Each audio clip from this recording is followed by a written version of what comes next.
सभागार में उपस्थित उत्तर प्रदेश राज्य की महामहिम राज्यपाल और उत्तर प्रदेश के समस्त विश्वविद्यालयों की कुलाधिपति ऑनरेबल गवर्नर मैडम, उत्तर प्रदेश राज्य के उप मुख्यमंत्री और हम लोग बहुत प्राउडली इस बात को कहते हैं कि लखनऊ विश्वविद्यालय के पूर्व छात्र और प्राउड अलुमनस श्री ब्रजेश पाठक जी, हमारे उत्तर प्रदेश राज्य के technical education minister Shri Ashish Patel ji, who himself is an engineer, हमारे उच्च शिक्षा की राज्य मंत्री मैडम रजनी तिवारी, हमारे ACS माननीय श्री राज्यपाल, all my colleagues of the state universities, the honorable vice chancellors, the very esteemed faculty members and my dear friends.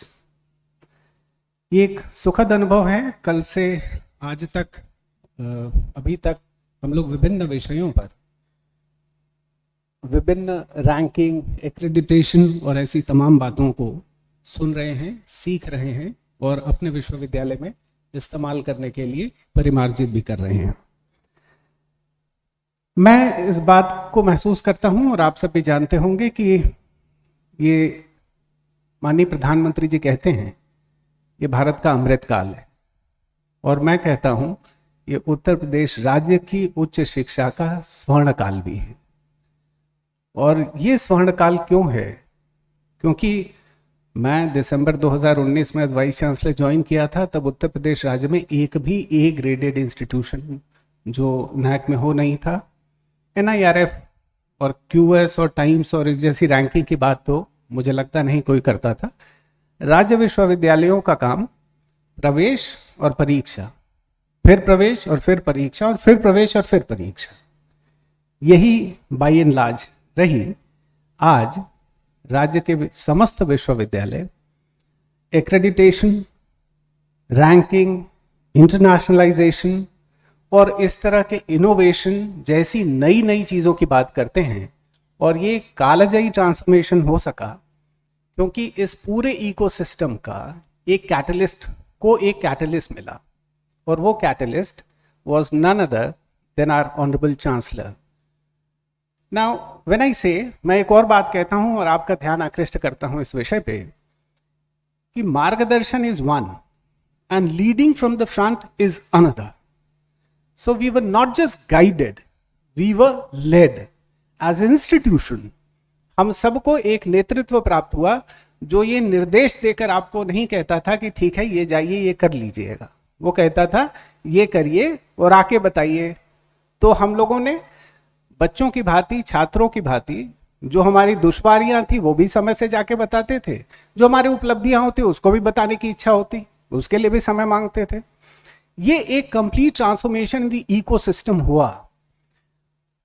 इस सब का की प्रेरणा मैं जिसको देखता हूं कि वो पूरे देश का एक कल्चरल शिफ्ट हुआ है।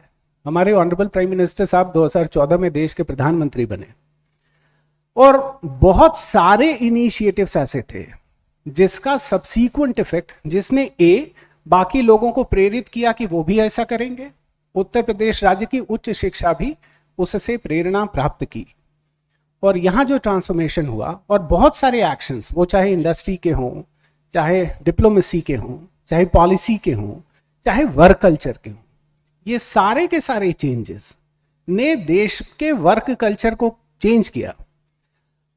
अब कल ऑनरेबल मैडम ने सुबह ही हम लोगों का पर्चा आउट किया कि आपको ऑनरेबल PM साहब ने जो US और इजिप्ट 2 देशों की यात्रा की और उसमें कई सारे MOUs हुए, उन MOUs का सबसीक्वेंट इफेक्ट क्या हो सकता है सिस्टम के ऊपर, और एज एन एजुकेशनल इंस्टीट्यूशन हमको उसको किस तरह से इम्बाइब करना है अपने इकोसिस्टम के अंदर, so that the ultimate benefit gets passed on to our students who act as a purpose of the establishment of the educational institution. इसके लिए कुछ स्लाइड्स हैं जहां हम आपका ध्यान आकृष्ट करना चाहते हैं। हमारे प्रधानमंत्री जी ने अभी USA और इजिप्ट 2 प्रमुख देशों की यात्रा की और एक बड़ी ही सफल यात्रा की। यात्रा के कई आयाम थे, उसमें एक आयाम MOUs का भी था, जिसमें पहले मैं US के साथ MOUs की बात करूंगा, जो primarily technology, artificial intelligence, health care, space exploration और क्लाइमेट चेंज से जुड़ा है। इसका पूरा डेटा प्रोजेक्शन हम करेंगे किस तरह से ये एम्प्लॉयमेंट को इफेक्ट करेगा। So semiconductor was an important aspect, जिसके अंदर एक समझौता हुआ जिसमें माइक्रॉन टेक्नोलॉजी इंक अपना $825 मिलियन का इन्वेस्टमेंट करने जा रहा है, और उसमें इंडिया का भी कंट्रीब्यूशन जोड़ लें तो it is going to be $2.75 billion. इससे 5,000 प्रत्यक्ष नौकरियां और 15,000 परोक्ष नौकरियां आ रही हैं। इसी तरह से Lam Research propose to train 60,000 Indian engineers in Semiverse solution virtual fabrication platform. Applied Materials Inc उसने भी $400 मिलियन के इन्वेस्टमेंट को कमिट किया। अब एक पक्ष पर जिस पर आपका ध्यान आकृष्ट करना चाहता हूं कि सेमीकंडक्टर्स का प्रोडक्शन स्क्यूड है, और पूरी दुनिया में 90% के आसपास सेमीकंडक्टर का प्रोडक्शन ताइवान में होता है। जो मैकिंजी ने इसको प्रोजेक्ट किया कि इसको यदि इंडिया इसमें फ्रंट रनर हो सकता है इसके प्रोडक्शन में, तो हमारा जॉब अपॉर्चुनिटी 32% के कंपाउंडेड एनुअल ग्रोथ रेट को लीड कर सकती है। If I am allowed I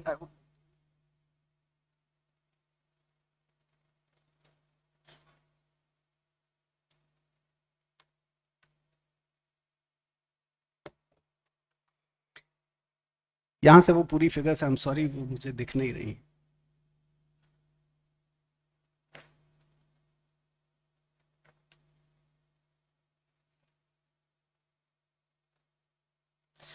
इसी तरह से the employment channel driven by semiconductor, इसमें 4 एस्पेक्ट हैं। एक डायरेक्ट एम्प्लॉयमेंट, उसके लिए रिक्वायर्ड स्किल, उसके लिए इनडायरेक्ट जो सबसीक्वेंट पेरिफेरल इंडस्ट्री में जो एम्प्लॉयमेंट जनरेशन है, और कॉन्टिन्यूअस ग्रोथ जॉब मार्केट में किस तरह के हो रहे हैं। ये इन तथ्यों पे आपका ध्यान मैं आकृष्ट करूंगा कि किस तरह से सेमीकंडक्टर का रेवेन्यू बढ़ रहा है। और आप देखें Europe, middle east and Africa में कॉन्टिन्यूअस अपडेशन है, 16 से लेके 22 तक की फिगर्स हैं। अमेरिका में किस तरह का अपवर्ड स्विंग है, और सबसे बड़ी ग्रोथ है एशिया पैसिफिक में। इसलिए we as an Asian country have very important role to play. If at all we can produce these semiconductors in our country, we'll certainly be having a leverage. इसी तरह से India का अपना semiconductor, indigenous semiconductor consumption, ये 2021 से लेके 2026 के बीच में $300 बिलियन का होने जा रहा है, जिसमें एम्प्लॉयमेंट ग्रोथ जो इसमें आ रही है, कंजम्पशन ग्रोथ है, वो 19% का CAGR compounded annual growth rate project कर रहा है। सेमीकंडक्टर में भी अलग अलग जो सेक्शंस का कंट्रीब्यूशन है वो भी इलैबोरेटेड है। इंडिया का अपना डोमेस्टिक कंजम्पशन भी करीब करीब 9% का सेमीकंडक्टर है। इसके बाद एक दूसरी एक तथ्य जिस पे मैं आप सबका ध्यान आकृष्ट करूं कि 4G टेक्नोलॉजी जब आई, पूरी दुनिया में 2009 में आई और हिंदुस्तान में 2012 में।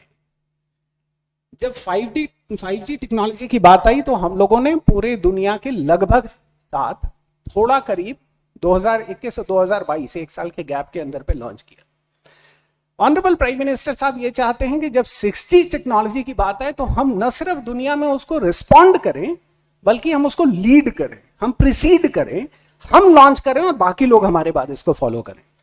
इसके लिए इंडिया का Bharat 6G alliance with the US next G alliance, ये इंश्योर किया गया है इस MOU में जो ऑनरेबल प्राइम मिनिस्टर साहब ने किया। Global 6G market has been valued at $7.47 billion in 2030। लेकिन एक उसके आगे तथ्य है, फिगर है, जो कह रहा है कि 2035 तक ये $160 बिलियन होने की संभावना है, जिसको अगर एम्प्लॉयमेंट प्रोजेक्शन करते हैं तो हम अपने देश की अनएम्प्लॉयमेंट की इशू को बहुत सिग्निफिकेंटली एड्रेस कर सकते हैं। इसी तरह से तीसरा इंपॉर्टेंट एस्पेक्ट जो MOU का था वो आर्टिफिशियल इंटेलिजेंस के फील्ड में था। which was quantum technology and AI collaboration. Now Indo-US quantum coordination mechanism के अंदर प्राइवेट पब्लिक पार्टनरशिप के through high performance computing, creation of artificial intelligence and creation of quantum technology, इन तीनों के तीनों एस्पेक्ट्स में हम लोगों ने MOU किया है. एक पब्लिक प्राइवेट पार्टनरशिप के through government is acting as a facilitator which has enormous impact on employment generation. ये कुछ AI रिलेटेड जॉब है जो आगे आने वाले दिनों में IT की फील्ड का 87.4% रोजगार आर्टिफिशियल इंटेलिजेंस के थ्रू में जनरेट होना है. और जब हम AI की भी बात करते हैं तो AI में कन्वेंशनल इंडस्ट्रीज से उसका फोकस शिफ्ट होके आप देखें कि किस तरह से ये प्राइस वाटरहाउस कूपर्स की रिपोर्ट है PwC की, जो कह रही है कि manufacturing, transportation, storage, public administration, defence, financial insurance, construction, wholesale and retail और इस तरह के जो दूसरे सेक्टर्स हैं इसमें नेगेटिव ग्रोथ आ रही है. लेकिन जो न्यू एज इंडस्ट्रीज हैं जैसे एजुकेशन, और जिसको हमारी ऑनरेबल चांसलर ने बहुत ही टाइमली पिक किया और सब्सीक्वेंट इम्पैक्ट और एफर्ट्स इस पे गए, then hospitality, then communication, then scientific and technical, and above all हमारे पास we are happy and lucky to have our health minister also sitting amongst us. Health sector के अंदर artificial intelligence की subsequent growth बहुत high. इसी तरह से दूसरे tech occupations how they are growing, this is also we are emphasising upon. एक cutting edge scientific infrastructure के बारे में भी हमारा MOU हुआ, एक जिसमें बायोटेक्नोलॉजी फील्ड में मैं आपका ध्यान आकृष्ट करूंगा कि मार्केट साइज किस तरह से बढ़ रही है. और हमारे बायोटेक्नोलॉजी की मार्केट साइज US से मार्केट ग्रोथ हमारी ज्यादा है. अगर आप देखें तो 2023 में हम $85 बिलियन का हमारा अपना डोमेस्टिक मार्केट है, which is going to touch $150 billion in 2025. तो हमारा एनुअल ग्रोथ आएगा करीब 32 से 33%, जबकि US की growth is not as high as our domestic growth is. US का 2023 से 2030 के बीच में CAGR 12.4% है. So we as a growing industry, we as a developing country is going to witness enormous growth in this field. इसी के साथ साथ एक MOU हमारा स्पेस कोऑपरेशन की फील्ड में भी हुआ, जिसमें advance training of Indian astronauts at the Johnson Space Center in Houston, एक collaborative mission to the International Space Station in 2024, NASA ISRO synthetic aperture radar NISAR, ये सैटेलाइट भी डिलीवर कर दिया गया है UR Rao satellite centre Bangalore में, और इसकी लॉन्चिंग 2024 में होने जा रही है. Artemis Accords for space exploration by Indian accelerated enhanced commercial cooperation in space economy has also been agreed upon. Now this also says कि स्पेस की फील्ड में हमारी ग्रोथ कंसिस्टेंटली हाई है, और अगर परसेंटेज में हम देखें तो 23 से 24 में 17/33 ऑलमोस्ट 45% की ग्रोथ हमको स्पेस इंडस्ट्री के अंदर विटनेस हो रही है. सो इस तरह के MOUs बहुत बड़ा लाभ दे सकेंगे. And probably last but not the least is the clean energy partnership, जिसमें हमारे accelerated collaboration in fields that includes green hydrogen, offshore and onshore wind and other developing technologies. US and India new and developing renewable energy technologies action platform, US $1.5 billion investment by India's VSK Energy LLC for a vertically integrated solar panel manufacturing operation in both places. JSW Steel USA, जो अपनी company है, India की ही है, its $120 million investment has been planned in steel plant in Ohio. Collaborative missions to the International Space Station in 2024, launch of NASA ISRO as I just talked of. So these are the initiatives. ये वो initiative हैं जो clean energy partnership में हमारे लागू होंगे, और उसका एक क्वांटिफाइबल प्रोजेक्शन वो भी है. इस रिन्यूएबल एनर्जी की फील्ड में एम्प्लॉयमेंट जनरेशन, और जब हमारे ऑनरेबल प्राइम मिनिस्टर साहब ने बात की, चाहे क्लाइमेट चेंज के इशू को उस समय उठाया और पूरे राष्ट्रीय स्तर पे आई मीन वर्ल्ड लेवल पे he was able to forge a cooperation among different countries and different leading and industrially developed countries who have had a very, very strong opinion about some things, but he was able to, the way he was able to forge an alliance among entire country of the world on yoga.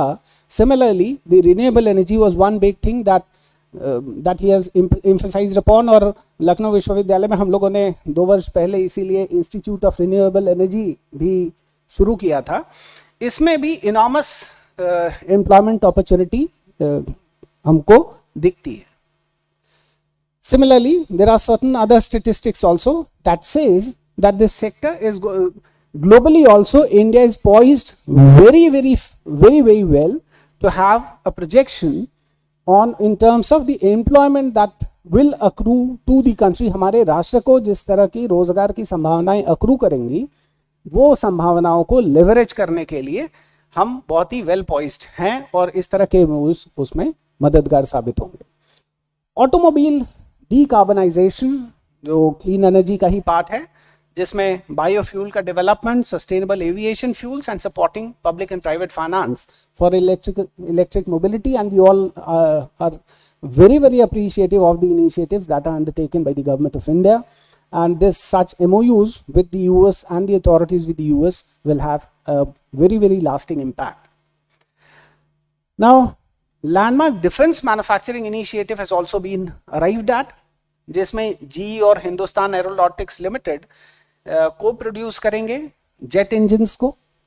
US India Defense Acceleration Ecosystems Development and Launch for Defense Technology Innovation and Co-Production, जिसमें universities have got very important role to play, the startups, the businesses, and also the think tanks. That is one of the think tank of higher education is being represented here by the General Secretary. So this all has got a very important role to play. Now, Indian firms 114 AI and 3 RDI Tech and the US Department of Defense Space Force have already inked the first international CRD agreement. Production of General Atomics MQ-9B HALE UAVs have also been arrived at with respect to this. अब global defence manufacturing industry कितनी बड़ी है, इसका एक projection जो 2022 में लगभग 1000 US billion dollar की ग्लोबल वर्ल्ड वाइड इंडस्ट्री थी, वो 2047 में 5000 US बिलियन डॉलर की इंडस्ट्री होना प्रोजेक्टेड है. ऑनरेबल प्राइम मिनिस्टर जी द्वारा यूएस के बाद इजिप्ट की यात्रा की गई और उसमें agriculture, archaeology and antiquities, competition law and enhancement of trade from US $6.95 billion को 12 बिलियन डॉलर तक करने का लक्ष्य रखा गया. इसमें एक इंपॉर्टेंट तथ्य ये है कि इंडिया को करीब 9 करोड़ नॉन फार्म जो गैर कृषि रोजगार है उस पर फोकस करना होगा 2030 तक. Details because of paucity of time I am not going into the details, but then this is very important thing. इसमें 2 कारक हैं.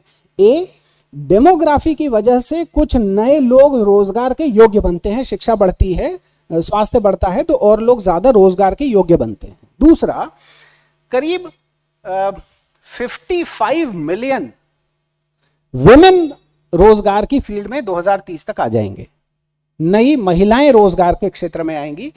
तो इन दोनों फैक्टर्स को अकाउंट फॉर करते हैं तो हमको लगभग 2030 तक और एक इंपॉर्टेंट चीज ये है कि फार्म जॉब्स समय के साथ घट रही हैं, वो तकनीक की वजह से हो, वो लोगों का दूसरी जगह ज्यादा ल्यूक्रेटिव ऑप्शंस अवेलेबल होने की वजह से हो, और एग्रीकल्चर प्रोसेसिंग इंडस्ट्री के ज्यादा फ्लरिश होने की वजह से. सो उस पूरे कालखंड में हमको लगभग अगले 7 वर्ष में 9 करोड़ नए रोजगार की आवश्यकता पड़ेगी. इसलिए इन बातों का विशेष महत्व है. विश्वविद्यालय स्तर पर इन स्पेसिफिकली आइडेंटिफाइड एरियाज में, जैसे इंटरनेशनलाइजेशन की मैडम ने बहुत समय से बात उठाई उत्तर प्रदेश के उच्च शिक्षण संस्थानों के अंदर, मैं बहुत ही हर्ष के साथ ये सूचित करूं कि हमारी यूनिवर्सिटी की लिमिटेशंस मैडम से तो छुपी नहीं है, डिप्टी सीएम साहब तो वहीं के छात्र हैं तो उनको भी पता है, लेकिन पूरे नॉर्थ इंडिया के 22% जितने फॉरेन स्टूडेंट एडमिट हुए हैं वर्ष 2023-24 में, 22% स्टूडेंट ने यूनिवर्सिटी ऑफ लखनऊ को ऑप्ट किया है। और all India highest, last year हम लोगों ने करीब 814 एप्लीकेशन थी 52 देशों से, इस वर्ष हमारे पास 78 देश से 1365 एप्लीकेशन आई। और हम जहां 2021-22 में हमारे पास लगभग 250 एप्लीकेशन थी, 22-23 में 814 हुई और इस साल हम लोग 1365 एप्लीकेशन हुई। देशों की संख्या हम 37 देश से 52 देश हुए और इस बार हमारे पास 78 देश हैं। हमारे पास अभी अमेरिका से एक बड़ा कंटिंजेंट आया है, अभी वो है हमारे यहाँ यूनिवर्सिटी के अंदर। यूएस के अलग अलग यूनिवर्सिटी के स्टूडेंट्स हैं और वो हमारे यहाँ उर्दू और पर्शियन सीख रहे हैं इस समय। तो इस तरह के initiatives, exchange initiatives we have already undertaken. एक और विशेष चीज़ हुई कि जब गवर्नर मैडम ने एक अपने राजभवन में फॉरेन हमारे डिप्लोमेट्स के साथ हम लोग की मीटिंग कराई थी, उसमें कजाकिस्तान के साथ हमारा एमओयू फाइनल हो गया, स्पेन के लिए और पोलैंड के लिए हम लोग एक रिक्वेस्ट भेजने वाले हैं राजभवन को। वी आर ऑल्सो प्लानिंग 2 और देशों को उसमें ऐड कर ले रहे हैं ताकि हम एक बार जाके फिजिकली इसको करें।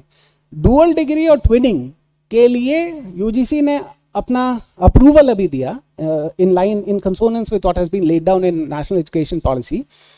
उसके लाइट में हमारा ऑर्डिनेंस तैयार हो गया और इस तरह से हम विदेश में जाके, जिस तरह से इन्वेस्टमेंट के लिए सरकारें रोड शोज करती हैं, हम विदेश में जाके of course with assured MOUs we are going there, but we are not just going there for some kind of faculty exchange or student exchange only. We are also going them because उसमें कई सारे complications हैं. Madam was talking about in the previous session. You know, say for example हमारा 2 साल का MBA हमने बात की स्पेन में, अब they are very very agreeing at internationally 30 credit का ईयर है, हमारा 48 क्रेडिट का ईयर है। अब अगर हम 1 साल भी देते हैं तो हमको 96 क्रेडिट पे एमबीए की डिग्री दे दी है। हम उनका 30 कराते हैं तो क्या अपने 48 में बाकी बैलेंस 18 को जोड़ेंगे?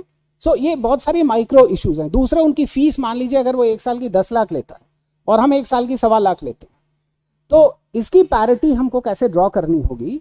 बच्चा आने जाने रहने का पैसा किस तरह से फीस एडजस्टमेंट होगा? यूएस के अंदर हमारी अभी ऑबर्न यूनिवर्सिटी के साथ हमारी बातचीत चल रही है, तो ऐसे कई सारे आइडेंटिफाई किए हैं। मुझे लगता है इस तरह के सेशंस होते रहे, हम सब इससे बहुत प्रेरणा भी प्राप्त करते हैं ज्ञान के इतर। तो उन प्रेरणा और उस पूरा इकोसिस्टम जिसकी मैं बार बार बात कर रहा हूँ, पूरे देश में एक अलग तरह का माहौल बना हुआ है जहाँ हर व्यक्ति अपने श्रेष्ठतम के लिए प्रयासरत है। सबकी अपनी मर्यादा है, सबकी अपनी सीमा है, इसलिए उसका consequent effect of course limited होगा, लेकिन we are working very very hard and very very soundly in a direction that I appreciate, will be appreciated by all under the able leadership of our Honorable Chancellor. Thank you very much for providing the opportunity. Thank you very much.